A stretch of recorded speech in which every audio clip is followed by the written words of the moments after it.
Welcome to the Weaver Sews. I'm Daryl Lancaster. In part one of my lining tutorial, I explained how to construct the lining as a separate shell, how to cut out the lining, creating a center back pleat, and how to sew the lining seams together with a French seam. The lining for this hand-woven jacket, my 200 jacket pattern, which is available as a download, will be left hanging free at the hem to allow for the hand-woven fabric to give and move as it likes to do. Just a reminder that I'm using a vintage silk kimono purchased in pieces from a shop on Whidbey Island to line this hand-woven jacket. I've created a center back pleat. I've sewn the seams with a French seam. And I've created a hem that is machine stitched and half an inch shorter than the jacket. I've also created two sleeves with ease stitching at the top from dot to dot or dots, an underarm seam sewn with a French seam, and I've turned up and pressed 1 inch at the lower edge of the sleeve lining to help in hemming. I'm often asked in classes why I don't stitch the sleeve into the lining shell first, and it is a legitimate question. I'm a big believer in putting the lining in by hand because you have so much more control, and that also applies to the installation of the sleeve. The hand stitch that I use to attach the sleeve to the lining shell, once the lining is installed into the jacket, is a whip stitch, which is stronger than a regular machine stitch. What I will do here is show both ways of installing a sleeve into a jacket lining. I know there are those of you out there who really don't enjoy hand sewing and avoid it as much as possible. I've gone ahead and sewn the sleeve into one of the lining armholes, with one exception. Give me a second. Typically, in a tailored jacket, the lower portion of the armscye seam allowance, where the sleeve was inserted into the armhole, from notch to double notch, it would be trimmed down to avoid interference with the sleeve lining. I won't do that in a hand woven. I maintain the entire seam allowance for safety, since sleeve seams are the most stressed in a jacket. And it should be noted that I finished the armhole seam of the jacket with a Hong Kong seam finish to illustrate finishing an unlined jacket in a separate video. When intending to add a lining, finishing this seam is unnecessary. If concerned about raveling, merely stitch around the cut edge of the seam allowances with a straight stitch after you've inserted the sleeve. So I inserted the sleeve lining the same way that I did for the jacket sleeve, pinning what I know, pulling up on the ease stitching to set the cap of the sleeve, and making the rest fit. The one exception is that I took a much smaller seam from notch to notch under the arm. Stitch the seam allowance from the notch, tapering down to a fat quarter or 6 to 7 millimeters as you travel under the arm, and back up to the normal seam allowance by the time you reach the other notch. This will keep the sleeve lining from hiking up as it tries to accommodate the full height of the seam allowance of the sleeve. The next step in installing a lining is to mount it under the arm. I find this helps keep the lining from shifting around in the body while it's worn. Typically in tailoring, the lining is mounted the full length of the side seams, and the seam allowances would be basted together. This is appropriate when the lining is attached to the lower edge of the garment. Because I need the lining to hang free of the garment to allow growth in the hand woven, attaching the lining to the jacket at the side seams isn't realistic. Instead, I mount the two together under the arm. And to accommodate the height of the seam allowance of the sleeve armscye or armhole seam, I'll machine stitch or machine baste or hand baste the lower portion of the armscye jacket seam and the lower portion of the armscye lining together at 1/4 inch or 6 millimeters between the notches. And in this case, I'll just clear the binding.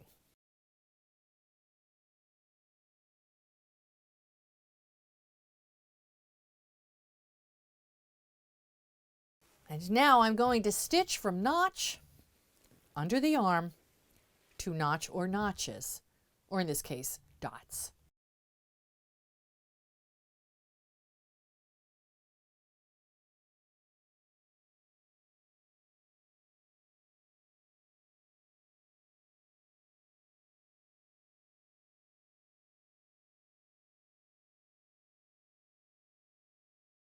And if you desire setting in the sleeve first, as previously described, mount that lining, lower armscye, and the jacket lower armscye together at that 1/4 inch or 6 millimeter seam allowance, again from notch to notch or notches.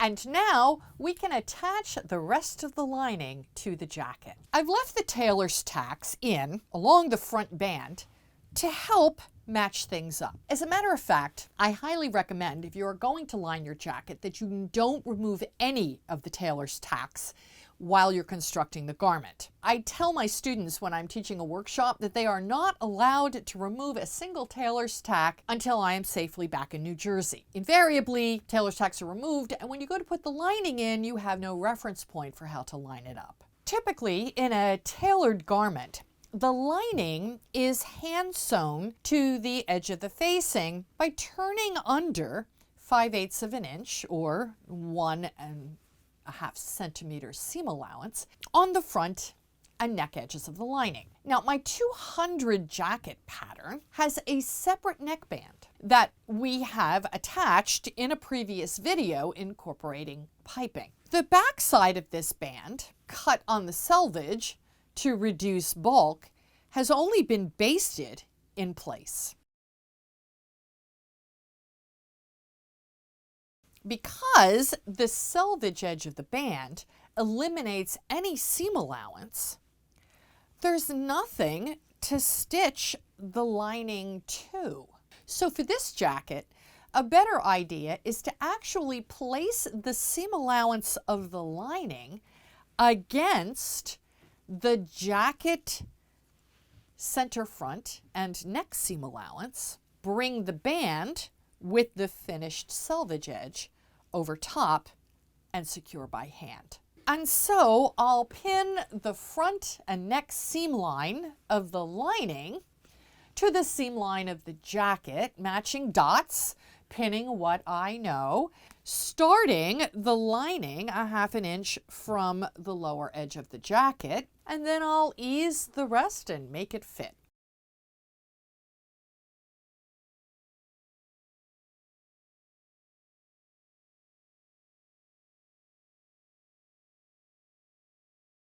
Now, this can be carefully machine stitched down or hand basted in place. I prefer to hand baste.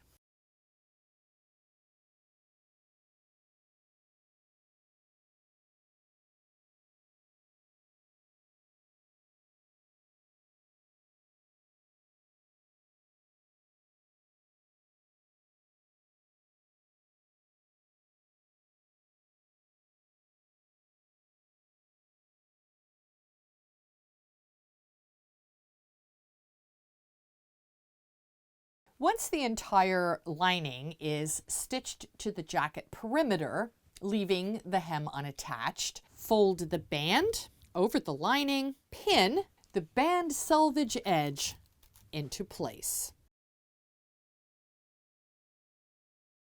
I should note that if you weren't able to cut the band on the selvage edge, there are a couple of alternatives. And one, of course, is to add seam allowance when you cut the band out, which would then be folded under and hand stitched down. The other option is to finish the edge with a Hong Kong seam finish, which I've covered in a previous video. The specific hand stitch that we will use is called different things, depending on the reference. My trusty Vogue sewing book calls this stitch a slip stitch, but Claire Schaefer in her Couture Techniques manuals call this a fell stitch. Claire has done a tremendous amount of historic research, and I trust that research, but I've been calling this a slip stitch for more than half a century. We've talked about hand sewing in the hemming video, so I'll just dive into the stitch by first burying the knot. I would normally use regular polyester sewing thread, and I would run the thread through a cake of beeswax. For the video, I'm using a heavier thread in a contrasting color. So I'm going to bury the knot and come up through the selvage edge of the band. Drop down directly below where you came up through the lining and grab a bit of the jacket seam allowance right by the seam line of the jacket band seam. You won't be able to actually see the seam line since the lining is covering it, but you'll feel it. Move along about 1/8 of an inch or 3 millimeters, and then immediately rise to the surface and grab the selvage edge of the band. Because there is a hefty seam allowance to grab into, the thread can travel invisibly there, creating a nearly invisible join.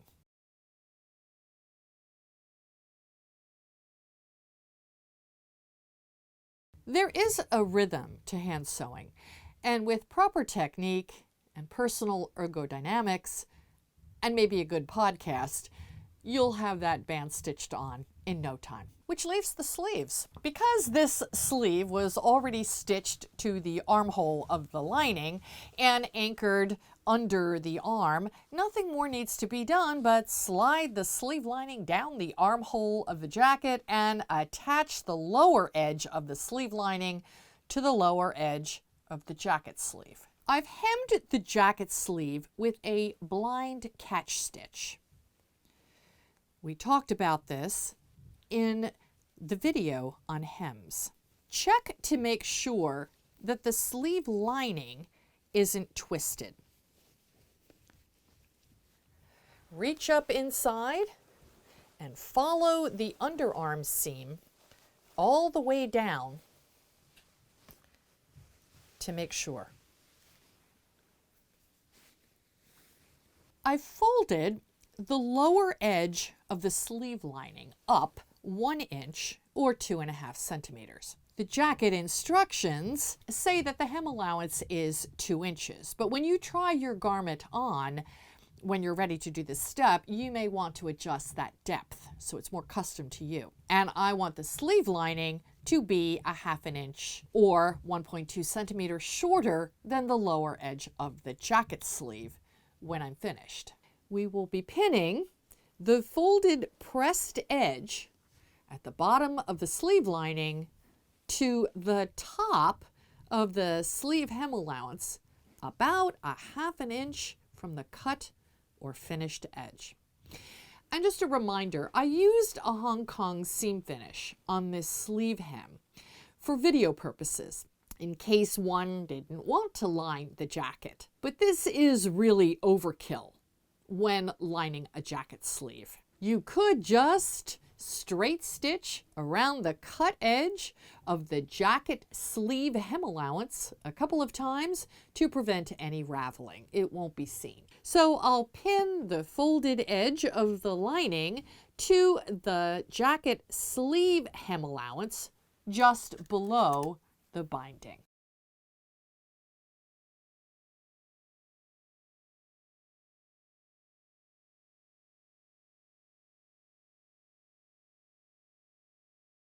Slip stitch or fell stitch the bottom of the sleeve lining to the jacket hem allowance. Once that hand stitching is complete, the sleeve lining should blouse down into a release pleat to accommodate the hand-woven fabric that might grow. And finally, how to sew in a sleeve lining by hand. We will pin the sleeve lining to the lining armhole, which is anchored to the jacket armhole just under the arm. Start by pinning what you know is correct, and that would be the shoulder, the underarm seam, and matching the front and back dots. This task, though, is a bit awkward since you have to attach the sleeve lining to the lining armhole from the right side and keep the jacket out of the way. So let's start with the lower portion of the armscye, where you anchored the lining to the armhole with that 1/4 inch or 6 millimeter seam. We will pin the sleeve lining in that area also with a 1/4 inch seam.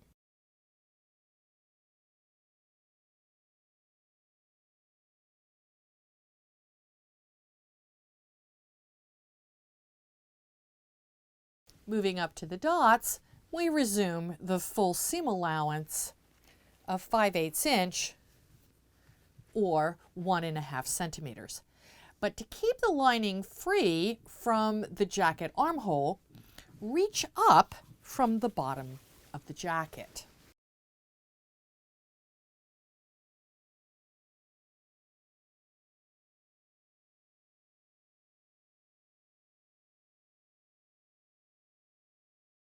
This is slightly awkward, but very doable.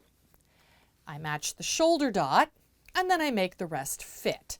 So you'll pull up on the E-stitching, shifting all the E's to the top of the cap, as you did when setting in the jacket sleeve. Remember that the lining above the dots remains free from the jacket body.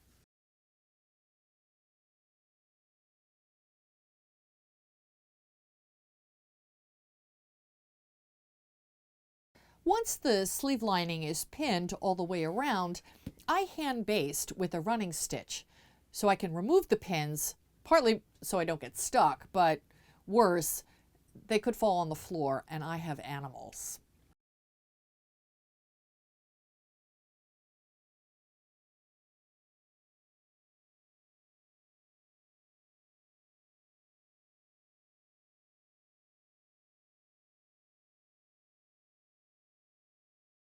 The stitch I will use here is called a whip stitch. This is a great stitch for sewing 2 parts of a lining together securely. It is created just like it sounds. First, I'll bury the knot.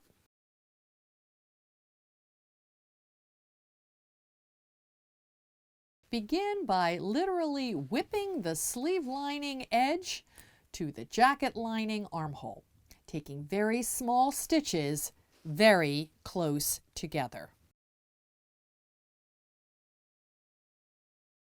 And of course, I would do this with more closely matching thread. This is a bit tedious, but a good podcast will get you through it. Threads Magazine has a good podcast called Sewing with Threads. I'm episode 13. Once you reach the part where the lining is free from the jacket, again, reach up inside with your hand to help keep the stitches from getting caught on the jacket body. The last step would be to attach the sleeve lining to the lower edge of the jacket sleeve, as we've already done with the other sleeve. With a little effort and some quiet, mindful hand sewing, your jacket will be lined and ready to proudly wear. I'm Daryl Lancaster for The Weaver Sews.